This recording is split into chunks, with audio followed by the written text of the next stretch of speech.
নমস্কার নমস্কার নমস্কার নমস্কার নমস্কার নমস্কার আপনাদের সবাইকে সবাইকে সবাইকে নমস্কার জানাচ্ছে আপনাদের সৌমিত্র বসু।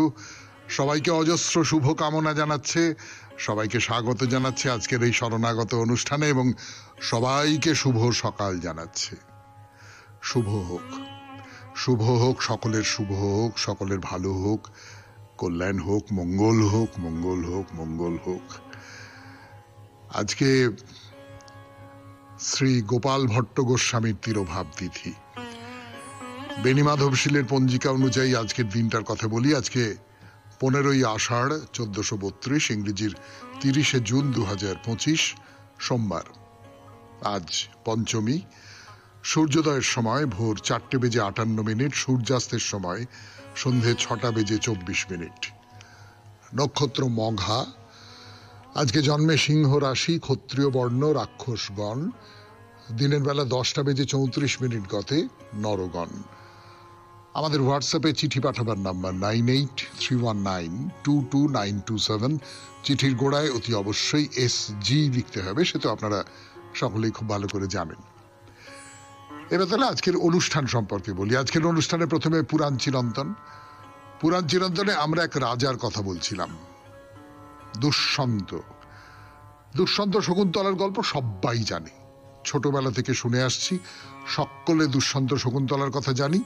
কিন্তু এই দুষ্যন্তর কি পরিচয়, তিনি কোন বংশের সন্তান, তার জন্ম ইতিহাস কি, এবং তার রাজা হিসেবে তার যে পরিচয়, তার মধ্যে তো শকুন্তলা একটা অংশ। অভিজ্ঞান ও শকুন্তলম কালিদাসের রচনা, তার সূত্র ধরে সেই অংশটাই আমাদের কাছে খুব বেশি করে উজ্জ্বল হয়ে আছে। কিন্তু তার বাইরে এই মানুষটি সম্পর্কে দুটো কথা শোনাবো আপনাদের, শোনাচ্ছি এই শরণাগত অনুষ্ঠানে পুরাণ চিরন্তনে। তারপর চলে যাব স্বামী বিবেকানন্দের রচনা থেকে পাঠ, কর্মজীবনে বেদান্ত, 4র্থ পর্ব। যতটা পড়েছিলাম তারপর থেকে শোনাবো। তারপরে কথামৃত থেকে পড়ে শোনাবো স্বামী গোকুলানন্দ, তিনি মানসিক চাপ জয় করবার উপায় নিয়ে কি লিখেছেন, আপনাদের চিঠিপত্র, এবং শেষে বাইরে দূরে। আমরা এখন জলপাইগুড়িতে শিব মন্দির দর্শন করতে এসেছি। তাহলে 92.7 বিগ FM এ শরণাগত অনুষ্ঠানে শুরু করি পুরাণ চিরন্তন, দুষ্যন্তের কথা। একটা বিরতি, গানের বিরতি, তারপর ফিরে এলাম গানের পর পুরাণ চিরন্তন নিয়ে 92.7 বিগ FM এ শরণাগত অনুষ্ঠানে। যেটা বলছিলাম আপনাদের, যে যজাতি পুরুকে তো তার নিজের রাজ্যে মানে গঙ্গা যমুনা দোয়াব অঞ্চলে প্রতিষ্ঠা করে গিয়েছিলেন, কিন্তু সেখানে নিরন্তর আক্রমণ হয়। আর যেহেতু যজাতি তার অন্য পুত্রদের দূরে দূরে নির্বাসনে দিয়ে দিয়েছেন, এবং তাদের মধ্যে অন্যতম এক পুত্র তুর্বসু, তিনি ওই আর্যেতর ম্লেচ্ছদের অধিপতি হওয়ার অভিশাপ দিলেন। এই তুর্বসু এবং তার উত্তরাধিকারী যারা, তারা মধ্যপ্রদেশের রেওয়া সাতানা বা বৈশালী অঞ্চলে রাজত্ব করেন। সেইখানে দুষ্যন্তের জন্ম হয়। দুষ্যন্তের বাবার নাম কেউ বলছেন ইলিন এবং মায়ের নাম রথন্তরী। আবার অন্য কোথাও বলা হচ্ছে দুষ্যন্ত ইলিনার পৌত্র এবং উপদানবীর পুত্র, এরকম বলা হয়েছে।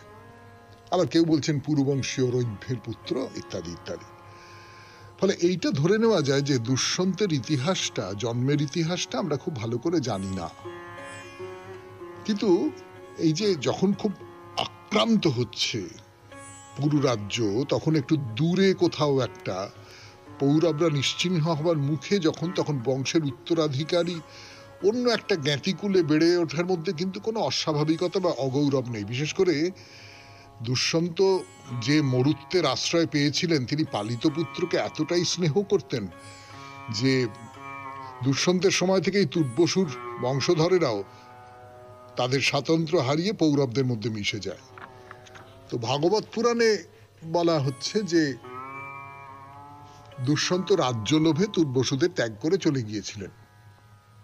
যাই হোক না কেন, এই দুষ্যন্তই কিন্তু ওই হারিয়ে যাওয়া যে পৌরব ঐতিহ্য, তাকে আবার প্রতিষ্ঠা করেছিলেন। এই কারণেই তাকে পুরুবংশের রক্ষাকারী বলা হয়েছে। তো মহাভারতে দুষ্যন্তকে বলা হয়েছে তিনি শশাগরা পৃথিবীর সম্রাট ছিলেন। কি বলা হচ্ছে? বলা হচ্ছে তিনি ম্লেচ্ছ, কিরাত, সমুদ্র বেষ্টিত এবং বর্ণ চতুষ্টয় সমন্বিত দেশ শাসন করতেন। তাহলে ভেবে দেখুন, সমুদ্র বেষ্টিত আমাদের এই ভারত, সমুদ্র বেষ্টিত, এখানে ম্লেচ্ছ কিরাতেরা আছে এবং চতুর্বর্ণ আছে, সেই দেশটা তিনি শাসন করতেন। তার শাসনকালে কোথাও কোনো পাপও কার্য হতো না, সমস্ত রাজ্যে ধর্মের শাসন প্রতিষ্ঠিত হয়েছিল, সমস্ত জায়গায় সুখ ছিল, সমৃদ্ধি ছিল, প্রজারা খুব সুখী ছিল, সবটাই খুব ভালো ছিল। এবং দুষ্যন্ত নিজে কিন্তু খুব বলবান রাজা ছিলেন, অসম্ভব শক্তি ছিল তার। বলা হচ্ছে তিনি নাকি মন্দার পর্বত তুলে নিতে পারতেন, এতখানি শারীরিক ক্ষমতা ছিল তার। খুব ভালো গদা যুদ্ধ করতে পারতেন, সমস্ত রকম অস্ত্র চালনা করতে পারতেন, এবং হস্তি এবং অশ্বপৃষ্ঠে মানে ঘোড়া চালানোয়, হাতি চালানোয়, এইগুলো কিন্তু খুব ভালো পারতেন। তো একদিন দুষ্যন্ত তার সেনাবাহিনীর সকলকে নিয়ে মৃগয়ায় গেছেন। তা দুষ্যন্ত ওই রকম একজন বীর, ওই রকম একজন অপরূপ সুন্দর পুরুষ, তিনি যখন যাচ্ছেন, চতুরঙ্গ সেনাবাহিনী নিয়ে যাচ্ছেন, তখন রাস্তার দুপাশে যে বাড়িগুলো, সেই বাড়ির ওপরে সব মেয়েরা দাঁড়িয়ে দাঁড়িয়ে দেখছে, মানে যেরকম ফিল্মের হিরোকে দেখে না, সেই রকম করে দেখছে আর কি। সেই বর্ণনাও আছে মহাভারতে। অর্থাৎ মহাভারতের যুগটার সঙ্গে আজকের যুগ, এই যে যারা যারা হিরো, যারা নায়ক, তাদের প্রতি যে দুর্বলতা মেয়েদের, সেইটা এখনো পর্যন্ত পাল্টায়নি। কি বলেন? একটু গান শুনি, তারপর ফিরে আসছি। মৃগয়া যাচ্ছেন সৈন্য সামন্ত নিয়ে, আর ইন্দ্রের মতো সুপুরুষ দেখাচ্ছে। সমস্ত মেয়েরা তার দিকে তাকিয়ে রয়েছে এবং সমস্ত রাজ্যের মানুষ তাকে আশীর্বাদ করছে যে মৃগয়া সফল হোক, মৃগয়া সফল হোক, ইত্যাদি ইত্যাদি। এই মৃগয়া যাত্রার একটা বড় বর্ণনা মহাভারতের আদি পর্বে পাওয়া যায়। রাজা খুব শিকার করতে ভালোবাসেন, তিনি এক বন থেকে আরেক বন একেবারে তোলপাড় করে মেতে উঠেছেন। তারপরে দুষ্যন্ত প্রবেশ করলেন একটা মনোরম বনভূমিতে। এই ভারী সুন্দর একটা বনভূমি। তো রাজা খুঁজছেন খুঁজছেন খুঁজছেন কোথায় জন্তু জানোয়ার পাওয়া যায়, আর এই যে বনটা, তার যে সৌন্দর্য, সেই সৌন্দর্যটা উপভোগ করছেন। এইখানেই মালিনী নদীর তীরে ঋষি কর্ণের আশ্রম। তা দুষ্যন্ত বললেন যে এসেছি যখন, ঋষি কর্ণের সঙ্গে একবার দেখা করে যাই। তিনি ভেতরে প্রবেশ করলেন। বাইরে তার চতুরঙ্গ বাহিনী অপেক্ষা করতে লাগলো, কেননা বাহিনী, সৈন্য, এই সমস্ত মানেই তো হচ্ছে হিংসা, যুদ্ধ, রক্তপাত, এইসব নিয়ে তো। আর তাছাড়া আমি কোনো বৈভব নিয়ে কোনো ঋষির আশ্রমে প্রবেশ করতে পারি না। ঋষির আশ্রমে প্রবেশ করতে গেলে আমাকে খালি পায়ে বিনীতভাবে অস্ত্র ত্যাগ করে ভেতরে ঢুকতে হবে। কাজে রাজছত্র, মুকুট সমস্ত পরিত্যাগ করে ভেতরে ঢুকলেন। ঢুকে দেখলেন যে আশ্রমের মধ্যে ব্রাহ্মণেরা সব শাস্ত্র পাঠ করছেন, বেদ গান করছেন। তো রাজা ইচ্ছে মতো আশ্রমের চারপাশে ঘুরে ঘুরে বেড়াচ্ছেন। করে একেবারে ঋষি কর্ণের কুটিরের সামনে এসে পৌঁছলেন। পৌঁছে ডাকছেন, ঋষি কর্ণকে ডাকছেন।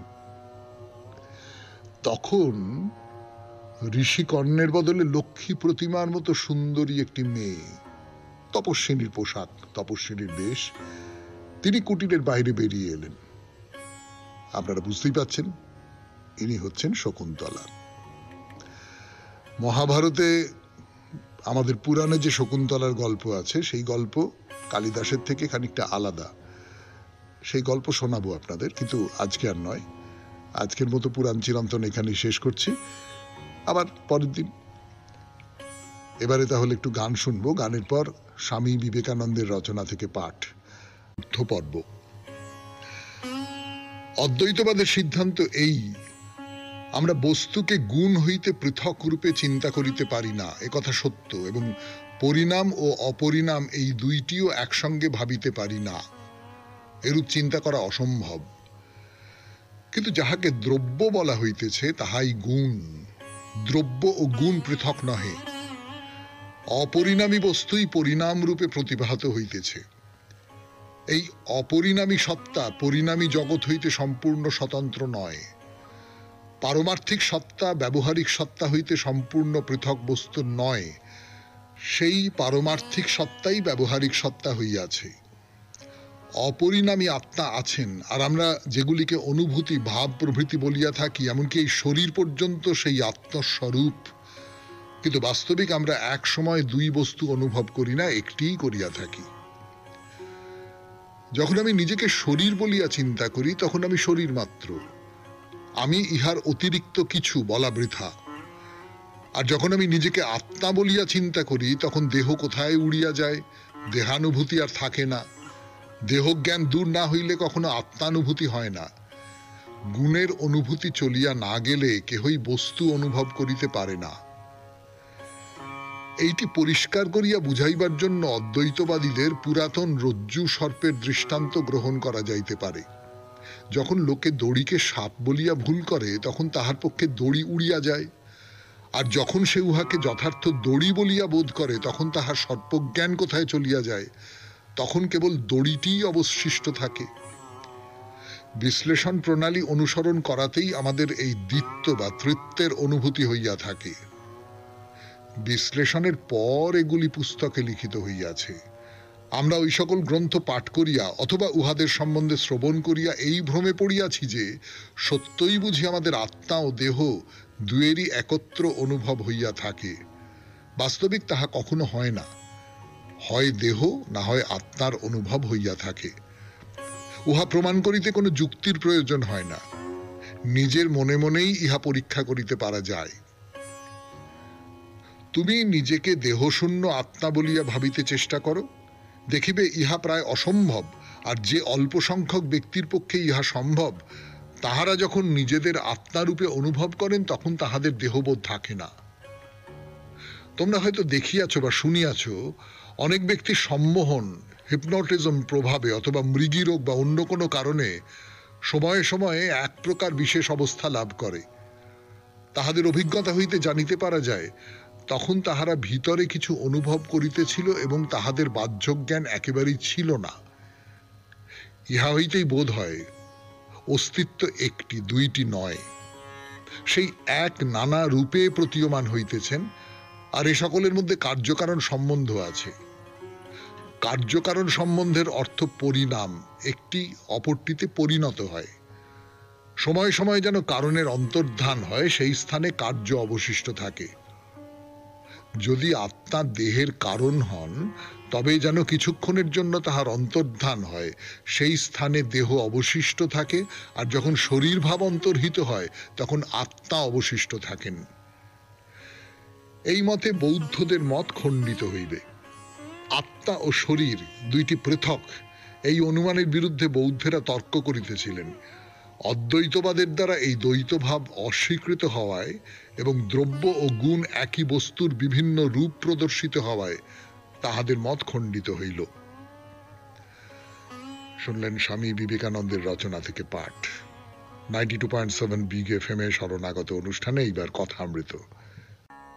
92.7 বিগ এফএম এ শরণাগত অনুষ্ঠান শুনছেন। আমি সৌমিত্র বসু আপনাদের পড়ে শোনাচ্ছি কথামৃত, ঠাকুর শ্রী রামকৃষ্ণ পরমহংসদেবের অমৃত কথা। একদিন কেশবচন্দ্র সেন শিষ্যদের নিয়ে দক্ষিণেশ্বরের কালীবাড়িতে ঠাকুর শ্রী রামকৃষ্ণকে দর্শন করতে গেছেন। তো কেশবের সঙ্গে ঠাকুরের নিরাকার সম্বন্ধে অনেক কথা হতো। পরমহংসদেব তাকে বলতেন, আমি মাটির বা পাথরের কালী মনে করি না, চিন্ময়ী কালী। যিনি ব্রহ্ম তিনিই কালী। যখন নিষ্ক্রিয় তখন ব্রহ্ম, যখন সৃষ্টি স্থিতি প্রলয় করেন তখন কালী অর্থাৎ যিনি কালের সঙ্গে রমণ করেন, কাল অর্থাৎ ব্রহ্ম। তো তাদের যে কথাবার্তা, সেই কথাবার্তা লিখে রেখেছেন মহেন্দ্রগুপ্ত মাস্টারমশাই। সেই কথাবার্তা আপনাদের একটু শোনাই, কথামৃত থেকে পড়ে শোনাই। শ্রীরামকৃষ্ণ কেশবকে বলছেন কিরকম জানো, যেন সচ্চিদানন্দ সমুদ্র, কুল কিনারা নেই, ভক্তিহীনে এই সমুদ্রের স্থানে জল বরফ হয়ে যায়, স্থানে স্থানে জল বরফ আকারে জমাট বাঁধে। অর্থাৎ ভক্তের কাছে তিনি সাক্ষাৎ হয়ে কখনো সাকার রূপে দেখা দেন, আবার ব্রহ্মজ্ঞান সূর্য উঠলে সে বরফ গলে যায়। অর্থাৎ ব্রহ্ম সত্য, জগৎ মিথ্যা এই বিচারের পর সমাধি হলে ও রূপটুপ সব উড়ে যায়। তখন কি তিনি মুখে বলা যায় না, মন বুদ্ধি অহংতত্ত্বর দ্বারা তাকে ধরা যায় না। তা এই যে যাকে ধরা যায় না, ছোঁয়া যায় না, অবাং মানস গোচর, যাকে অনুভব করাও যায় না, যিনি চেতনায় আসেন, তিনি হচ্ছেন ঈশ্বর। মানে আমি যদি জ্ঞানের চোখে দেখি আর আমি যদি ভক্তের চোখে দেখি, তাহলে তাকে আমি একটা আকারে দেখতে পাচ্ছি। তাকে আমি কালীর আকারে দেখতে পাচ্ছি, তাকে আমি শিবের আকারে দেখতে পাচ্ছি, তাকে আমি দুর্গার আকারে দেখতে পাচ্ছি, তাকে আমি যে কোনো আকারে দেখতে পাচ্ছি। সেই আকারটা মাটি পাথর হতে পারে, সেই আকারটা কোনো মানুষ হতে পারে। শ্রী চৈতন্যদেবকে বা শ্রী রামকৃষ্ণ পরমহংসদেবকে অনেকে সেইভাবে দেখেছেন। এই যে রবীন্দ্রনাথের একটা কথা আছে, ভারী চমৎকার কথা, আমার অন্তত খুব প্রিয় কথা, আমি সেটা আপনাদের শোনাই। সেটা হচ্ছে, যাহাকে আমরা ভালোবাসি তাহারই মধ্যে আমরা অনন্তের পরিচয় পাই। আপনি যাকে ভালোবাসেন সে তো একটা রক্ত মাংসে গড়া একটা মানুষ, তার বাইরের চেহারাটা রক্ত মাংসের চেহারা আর পাঁচজনের মতন, কিন্তু আপনি সেই চেহারার মধ্যে তার যে স্বভাব, সেই স্বভাবটা মানুষের স্বভাব, আপনি সেই স্বভাবের মধ্যে একটা অনন্তকে দেখতে পাচ্ছেন। অন্যদের মধ্যে সেটা পাচ্ছেন না। অন্যরা তা আপনার কাছে রাম, শ্যাম, যদু, হরি, আফজাল, রহমান ইত্যাদি, কিন্তু এই তার মধ্যে আপনি, সে আপনার আদরের সোনা, সে আপনার একেবারে কাছের জন, বুকের ধন, আপনার প্রাণ। এইটা তার কারণ আপনি তার মধ্যে অনন্তকে দেখেছেন। মূর্তির মধ্যে আমি অনন্তকে দেখতে পারি। আমরা আমাদের ঠাকুর ঘরে যে মূর্তি রেখেছি তার মধ্যে অনন্তকে দেখতে পাচ্ছি কি, এইটা হলো প্রশ্ন। ফিরে আসছি গানের পর। 92.7 বিগ FM এ শরণাগত অনুষ্ঠান শুনছেন। আমি আছি আপনাদের সঙ্গে, আপনাদের সৌমিত্র বসু। ঠাকুর কি বলছেন বলি আপনাদের, বলছেন যে লোক একটা ঠিক জানে সে আর একটাও জানতে পারে। 92.7 বিগ FM এ শুনছেন শরণাগত অনুষ্ঠান, শুনছেন কথামৃত থেকে পাঠ। যে একটা জানে সে আর একটাও জানতে পারে। অর্থাৎ একটা কিছু জানতে হবে, সেই জানার সূত্র ধরে অন্য জানাগুলো আসবে। ঠাকুর কি বলছেন সেটা আগে বলেনি। যে নিরাকার জানতে পারে সে সাকারও জানতে পারে। সে পাড়াতেই গেল না, কোনটা শ্যামপুকুর কোনটা তেলিপাড়া জানবে কেমন করে? এইটা যারা বিদ্যা চর্চা করেন তারা জানেন যে বিদ্যা ব্যাপারটা, আমি বিদ্যা বলুন, জ্ঞান বলুন, কোনো একটা কিছু জানা বলতে যেটা বোঝায় সেটা বলুন, সেটা কিন্তু দেখা গেছে যে একটার সঙ্গে আর একটা যুক্ত। অর্থাৎ আপনি যে মুহূর্তে এইটা জানলেন সেই মুহূর্তে কিন্তু ওইটা জানার দিকে সেই আপনার আগের জানাটা আপনাকে ঠেলে দেবে। আপনি সাকার পূজা কি সেটা জানলেন, তখন আপনাকে ঠেলে দেবে যে আচ্ছা ঠিক আছে, কিন্তু এটা তো আসলে একটা মাটির মূর্তি। তাহলে আমি যদি মাটির মূর্তির ভেতরে কি আছে, মাটির মূর্তির ভেতরে যেটা আছে সেটা নিরাকার, তাহলে নিরাকার সাধনারও একটা মানে আছে, সেই নিরাকার সাধনার দিকে আপনাকে ঠেলে দিল। সমস্ত যে গোটা জ্ঞান প্রত্যেকটার সঙ্গে যুক্ত হয়ে আছে বলে আমার নিজের মনে হয়। ফলে একটা আর একটা দিকে এগিয়ে দিচ্ছে আমাদের। সকলে নিরাকার পূজার অধিকারী নয়, তাই সাকার পূজার বিশেষ প্রয়োজন, একথাও পরমহংসদেব বোঝাচ্ছেন। তিনি বলছেন, এক মার 5 ছেলে, মা মাছের নানান রকম আয়োজন করেছেন, যার যা পেটে সয়।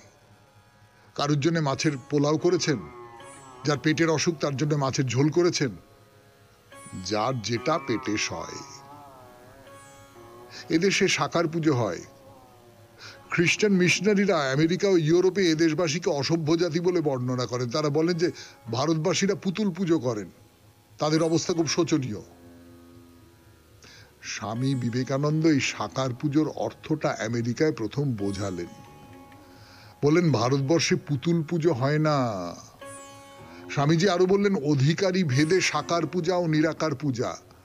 সাকার পূজা কুসংস্কার নয়, মিথ্যে নয়, নিম্নস্থানীয় সত্য। সকলের পক্ষে তো এক নিয়ম হতে পারে না। ঈশ্বর এক, কিন্তু তিনি নানা ভক্তের কাছে নানা ভাবে প্রকাশ পাচ্ছেন। হিন্দু এইটা বোঝেন। শুনলেন কথামৃত থেকে পাঠ। মৌনব্রত নিয়ে কথা বলছিলেন স্বামী গোকুলানন্দ। 92.7 বিগ এফএম এ শরণাগত অনুষ্ঠানে সেই কথা শোনাচ্ছিলাম আপনাদের। মানসিক চাপ কি করে জয় করা যায় তাই নিয়ে স্বামী গোকুলানন্দজির এই গ্রন্থ পড়ে শোনাই যতটা পড়া হয়েছিল তারপর থেকে। মৌনব্রত এইভাবে আমাদের বিপুল শক্তি যোগায়। অবশ্য যাদের সংসার ধর্ম পালন করতে হয় তাদের পক্ষে বাড়িতে বা কর্মস্থলে অবিরাম মৌনী থাকা অসম্ভব। এক্ষেত্রে আর একভাবে আমরা এটি পালন করতে পারি। আমরা সংকল্প করতে পারি যে অপ্রয়োজনীয় কথা আমরা পরিহার করব। এই ব্যাপারটি অনেকাংশে মৌনব্রত পালনের কাজ করবে। শক্তি সংরক্ষণের আরেকটি পথ হলো পবিত্র জীবন যাপন করা। আমাদের মন যদি দুর্বল হয়, যদি সংকীর্ণ, অপবিত্র, আমাদের ইচ্ছা শক্তি বলে কিছু থাকবে না। পৃথিবীর জগৎবরেণ্য ব্যক্তিত্বরা প্রত্যেকেই বলেছেন যে এইভাবে শক্তি সংরক্ষণ করে আমরা ইচ্ছা শক্তিকেই বাড়িয়ে তুলতে পারি। আগেই বলেছি, বাক সংযমের দ্বারা মানসিক শক্তির সংরক্ষণ সম্ভব। এছাড়াও আমাদের শারীরিক শক্তিকে, বিশেষ করে যৌন শক্তিকে সঞ্চিত রাখার ব্যাপারে আমাদের বিশেষ যত্নবান হওয়া উচিত। ব্যাপারটি যথেষ্ট গুরুত্বের। নির্বোধের মতো উদ্দেশ্য প্রণোদিতভাবে যারা এই শারীরিক শক্তির যথেচ্ছ অপব্যয় করে তাদের মন যে সংকীর্ণ হবে সে বিষয়ে কোনো সন্দেহ নেই। সেই কারণেই আমাদের প্রাচীন ঋষিরা আমাদের শিখিয়ে গিয়েছেন, ওজঃসি হে ঈশ্বর, আপনি ওজঃ স্বরূপ, এই ওজঃ আমাকে দান করুন। পূর্ণ আপনি শক্তি ও পুরুষকারে, সে শক্তি আমাকে দান করুন। সুতরাং আমাদের জীবনে পবিত্রতার ভূমিকা ব্যাপ্ত, সুদূর প্রসারী। তাই পবিত্র জীবনযাপন করার লক্ষ্যে আমরা যেন সক্রিয়, উদ্বুদ্ধ হই। স্বামী বিবেকানন্দ আমাদের সতর্ক করে বলেছেন, যা কিছু আমাদের শারীরিকভাবে, বৌদ্ধিকভাবে বা নৈতিকভাবে দুর্বল করে দেয় সে সব কিছুকেই আমরা যেন বিষবৎ পরিত্যাগ করি। আমাদের উচিত আমাদের চিন্তায়, বাক্যে, কর্মে সর্বত্র পবিত্রতা বজায় রাখা। গৃহীদের ক্ষেত্রে যদিও চূড়ান্ত সংযম বজায় রাখা সম্ভব নয়, তবে সেক্ষেত্রেও খেয়াল রাখতে হবে আমরা যেন যথাসম্ভব আমাদের শারীরিক শক্তি সঞ্চিত রাখার চেষ্টা করি। আবার বলি, ইচ্ছা শক্তিকে বাড়াতে হলে নেতিবাচক চিন্তায় বিভোর হলে চলবে না। জীবনে যখন ব্যর্থতা আসে আমরা দিশাহারা হই, জীবনকে দেখতে শুরু করি অন্ধকার, বিষণ্ণ দৃষ্টিকোণ থেকে। বন্ধ হয় আমাদের সঠিক পথে ফিরে আসার চেষ্টা। যদি আমরা বিশ্লেষণ করি আমাদের ব্যর্থতাগুলোকে, আমরা দেখব যে তারা আসলে আমাদের ভ্রান্ত চিন্তা ভাবনার ফসল। প্রলোভনের কাছে আমরা খুব সহজেই আত্মসমর্পণ করি। যেমন মানসিক চাপ জয় করবেন কি করে, এর উপরে বক্তৃতা শোনার জন্য মিশনে যাওয়ার চেয়ে ক্লাবে গিয়ে আড্ডায় মেতে ওঠাই অনেক বিধেয় বলে মনে হয়। এক্ষেত্রে কিন্তু আমাদের ভ্রান্ত চিন্তাই কর্মে রূপান্তরিত হলো। ভ্রান্ত চিন্তা আমাদের বিপথে চালিত করে, আর সঠিক চিন্তা নিয়ে আসে বৃহত্তর শুভ। জীবন আমাদের আলোকিত হয়ে ওঠে। সুতরাং আমরা আমাদের ইচ্ছা শক্তিকে তীব্র করে তুলতে পারি শুধু তখনই যখন আমাদের চিন্তার হ্রাস আমাদের দৃঢ় মুষ্টিবদ্ধ হাতে থাকে। ভ্রান্ত চিন্তার কর্মে পরিণত হওয়াকে যখন আমরা প্রতিহত করতে পারি, তখনই দীপ্তিবান হয়ে ওঠে আমাদের ইচ্ছা শক্তি। শুনলেন স্বামী গোকুলানন্দজির রচনা থেকে পাঠ 92.7 বিগ এফএম এ শরণাগত অনুষ্ঠানে। এবার গানের পর আপনাদের চিঠিপত্র। আজকের চিঠিটি লিখেছেন তমাল মুখার্জি, ডানকুনি হাউজিং এস্টেট থেকে। তমাল মুখার্জির চিঠি, বিষয় গঙ্গা। পড়ে শোনাই। পত্রের প্রথমে আপনাকে আমার নমস্কার জানিয়ে ও শরণাগত পরিবারের সকলকে অভিনন্দন ও শুভেচ্ছা জানিয়ে দীর্ঘদিন বাদে পত্র শুরু করলাম। মা গঙ্গাকে নিয়ে পত্র লেখার লোভ সামলাতে পারলাম না।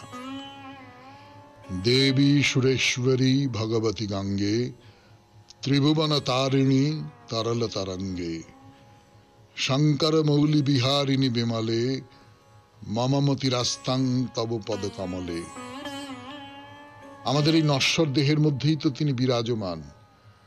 গঙ্গা যেমন চড়াই উতরাই পেরিয়ে স্রোতস্বিনী অবিরাম গতিশীল, ঠিক তেমনি আমাদের জীবনেও তো শান্তি অশান্তির পথ পেরিয়ে, নানা উত্থান পতনের মধ্য দিয়ে, আনন্দ বেদনার পথ ধরে জন্ম থেকে মৃত্যুর দিকে নানা ঘটনার স্রোতে এগিয়ে চলেছে জোয়ার ভাটার মতো। উথাল পাথাল ঢেউয়ের মতো সফলতা ও ব্যর্থতার সম্মুখীন হই আমরা অহরহ। গঙ্গা যেমন সৃষ্টি ও ধ্বংসের মধ্যে বহে চলেছে, আমাদের জীবনও তেমনি নতুন প্রাণ ও সৃষ্টি আর নতুন সম্পর্ক ভাঙা গড়ার খেলা। গঙ্গার গতিপথ পরিবর্তনের মতো আমাদের জীবনও পরিবর্তনশীল। নানা অনুকূল ও প্রতিকূলতার সঙ্গে লড়াই করে আমরাও আমাদের জীবনের পরিবর্তন আনছি বারে বারে। আমাদের এই জীবনের প্রতিটি পদক্ষেপ মা গঙ্গার ন্যায়। তাই আমার মনে হয় এই পবিত্র নদী আমাদের দেহ মনের মধ্যে প্রবাহিত হয়ে আমাদের জীবনের প্রতিটি মুহূর্ত পবিত্র করে তোলে। ও সদ্য পাতক সংহন্ত্রী, সদ্য দুঃখ বিনাশিনী, সুখদা মোক্ষদা গঙ্গা গঙ্গৈব পরমাগতি। জয় মা গঙ্গা, তোমাকে জানাই প্রণাম। নমস্কারান্তে, তমাল মুখার্জি, ডানকুনি হাউজিং এস্টেট। খুব চমৎকার করে নিজেদের জীবনের সঙ্গে গঙ্গাকে মিলিয়ে দিয়েছেন তমালবাবু। যদিও এই উপমাটা খুব যে নতুন এমন কথা নয়, কিন্তু তমালবাবুর লেখায় পড়তে এবং নিশ্চয়ই শুনতে ভালো লাগলো। এরপর বাইরে দূরে 92.7 বিগ FM এ শুনছেন জীবনের সহজ পাঠ। বাইরে দূরে 92.7 বিগ FM এ শরণাগত অনুষ্ঠান শুনছেন। আমরা এখন ময়নাগুড়িতে, ময়নাগুড়ির কাছাকাছি, ময়নাগুড়ি থেকে এই 7-8 কিলোমিটারের মতন দূরে, এখানে জলপেশ মন্দিরে এসেছি আমরা। জলপেশ এই নামটা কেন, সেটা একটু খোঁজ খবর করবার চেষ্টা করেছিলাম এর আগে। খুব যে সন্তোষজনক কোনো উত্তর পেয়েছে এমনটা নয়, সেই উত্তর পরে দেবার চেষ্টা করব, নিশ্চয়ই করব। আপাতত আমরা মন্দিরটা দেখতে পাচ্ছি। মন্দিরটা বাইরে থেকে দেখতে পাচ্ছি যে একবারে ধবধবে সাদা রঙের মন্দির। সামনে একটা আটচালা আছে, সেই আটচালার সামনে সাদা দেওয়ালে লাল হরফে লেখা রয়েছে সত্যম শিবম সুন্দরম। সত্য, শিব এবং সুন্দর। শিব একই সঙ্গে সত্যের প্রতীক এবং একই সঙ্গে সুন্দরের প্রতীক। শিব তো সুন্দর, পার্বতী তার আরাধনা করেছিলেন, মানুষ তার আরাধনা করে, এবং আমাদের লোকায়ত স্তরেও যে প্রথা আছে যে মেয়েরা শিব পুজো করে ভালো বর পাওয়ার জন্য, তার মানে শিব হচ্ছেন সুন্দর, তার মতন বর প্রার্থনা করে। লোকায়ত ভাবনায় শিবকে যে খুব সুন্দর বলা যাবে এমনটা নয়। ভাং খায়, গাঁজা খায়, ভাঙনা ফেলে চোখ ঘুরায়, মন ভুলায়, ষাঁড়ের পিঠের ওপর বসে থাকে, সারা গায়ে ছাই, গলায় সাপ দুলছে। কিন্তু শিব আসলে সুন্দরের প্রতীক। এই সুন্দরটা কোত্থেকে আসে? এই সুন্দরটা ভানহীনতা থেকে আসে। দেখুন, শিবের মধ্যে কিন্তু কোনো ভান নেই। বাঘঝাল পরে আছেন খালি গায়ে, এইরকম জটা জুটোধারী। তো সত্যের মধ্যে কোনো ভান নেই, সুন্দরের মধ্যে কোনো ভান নেই। তাই সত্য এবং সুন্দর তারা হচ্ছেন শিব। তো যাই হোক, এই যে আটচালাটা, সেই আটচালার সামনে তো লেখা রয়েছে, পেছন দিকে যে মন্দিরের চূড়াটা, সেই চূড়াটা আর 5টা মন্দিরের চূড়ার থেকে খানিকটা আলাদা। লক্ষ্য করে দেখবেন, খানিকটা যেন গম্বুজের মতো গোল হয়ে ওপরের দিকে উঠে গেছে। একটা কথা একটু বলে রাখি, সেটা হচ্ছে এই মন্দিরে ঢোকবার জন্য কিন্তু আপনাকে টিকিট কাটতে হবে, এবং এই যে টিকিট কাটতে হবে তার থেকেই বুঝতে পারা যাচ্ছে যে এই মন্দিরটা, যেটা বারবার করে বলছি, চারপাশটা একবারে ঝকঝকে পরিষ্কার, কোথাও কোনো মালিন্য নেই, কোথাও কোনো কালো কিছু কালি লেগে নেই কিছু। তার একটা কারণ, এই যে এত ঝকঝকে করে রাখা হয়েছে, এর পেছনের তো একটা বড় কারণ হচ্ছে অর্থ, আর একটা নিশ্চয়ই নিষ্ঠা। যারা কাজ করেন তাদের নিষ্ঠা। শুধু অর্থ থাকলে হয় না, কিন্তু অর্থটাও তো জরুরি। সেই অর্থটা তাহলে এই টিকিট বিক্রি থেকেই আসে, আপনাদের কাছ থেকেই আসে। এবং রীতিমতো একেবারে গ্রিল দিয়ে ঘেরা কাউন্টার রয়েছে, 3টে ভাষায় লেখা রয়েছে টিকিট ঘর কথাটা, এবং আবেদন করা হয়েছে যে বাবা জলেশ্বরের লিঙ্গ পূজা, ভোগ, আরতি, মন্দির এবং দাতব্য কাজের জন্য প্রবেশ মূল্য প্রদান করিয়া প্রবেশপত্র সংগ্রহ করিবেন। অর্থাৎ এই যে মন্দির, এখানে পুজো, ভোগ, আরতি তো হয়ই, তার বাইরে নানান রকমের সমস্ত দাতব্য কাজকর্ম হয়, তার জন্যে আপনি অর্থ দান করুন।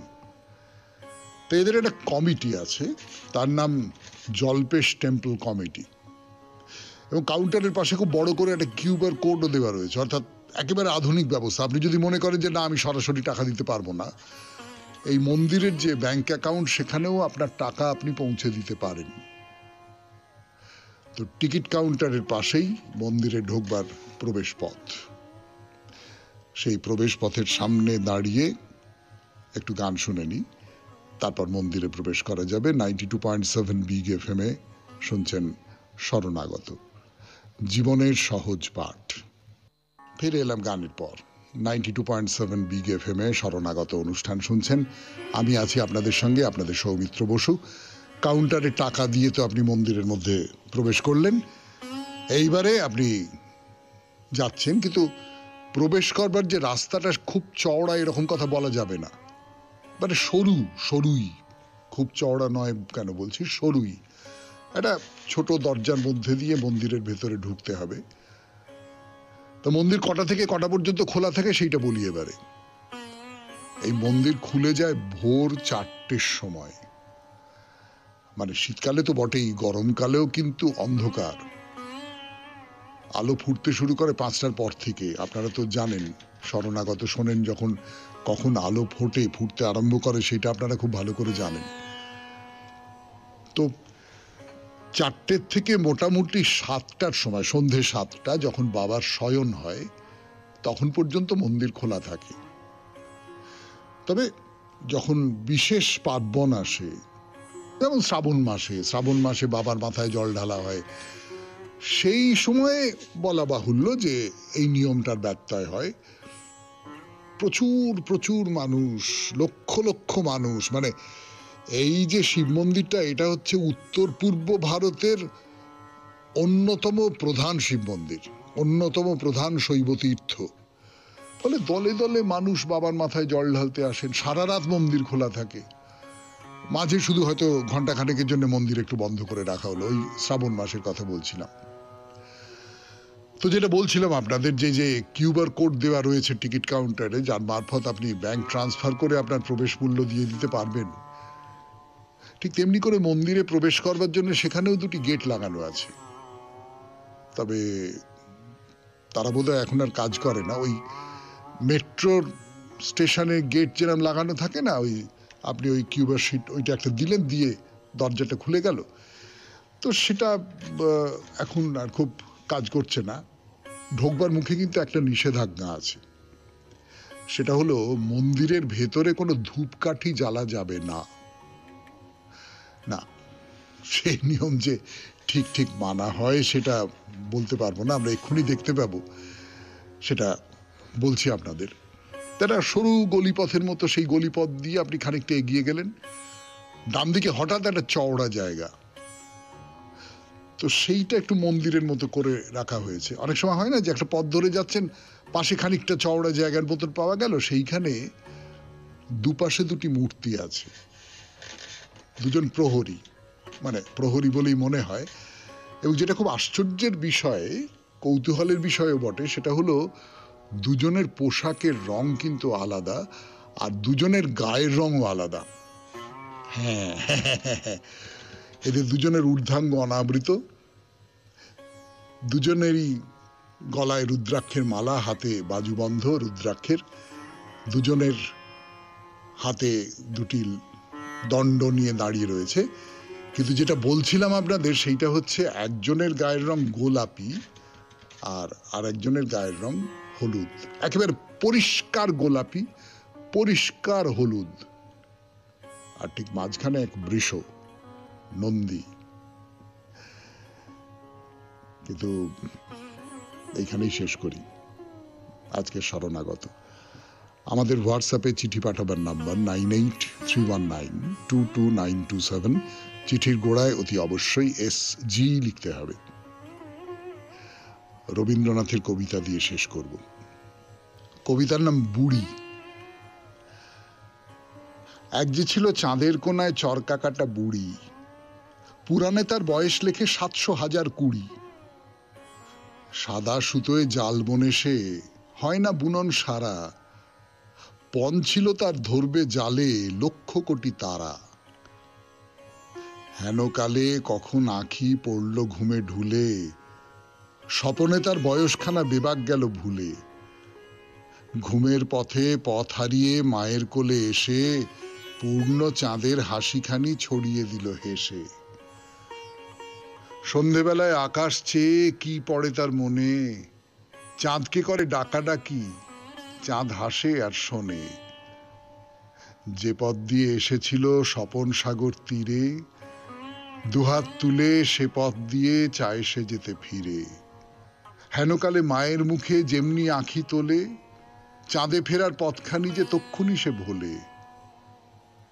কেউ জানে না কোথায় বাসা, এলো কি পথ বেয়ে, কেউ জানে না এই মেয়ে সেই আদ্যিকালের মেয়ে। বয়সখানার খ্যাতি তবু রইল জগৎ জুড়ি, পাড়ার লোকে যে দেখে সেই ডাকে বুড়ি বুড়ি। সবচেয়ে যে পুরানো সে, কোন মন্ত্রের বলে, সবচেয়ে আজ নতুন হয়ে নামলো ধরাতলে। খুব ভালো থাকবেন, আনন্দে থাকবেন। নমস্কার নমস্কার নমস্কার নমস্কার নমস্কার নমস্কার। আপনাদের সবাইকে সবাইকে সবাইকে নমস্কার জানাচ্ছে আপনাদের সৌমিত্র বসু। সবাইকে অজস্র শুভ কামনা জানাচ্ছে, সবাইকে স্বাগত জানাচ্ছে আজকের এই শরণাগত অনুষ্ঠানে, এবং সবাইকে শুভ সকাল জানাচ্ছে। শুভ হোক, শুভ হোক, সকলের শুভ হোক, সকলের ভালো হোক, কল্যাণ হোক, মঙ্গল হোক, মঙ্গল হোক, মঙ্গল হোক। আজকে শ্রী গোপাল ভট্ট গোস্বামীর তিরোভাব তিথি। বেণীমাধবশীলের পঞ্জিকা অনুযায়ী আজকের দিনটার কথা বলি। আজকে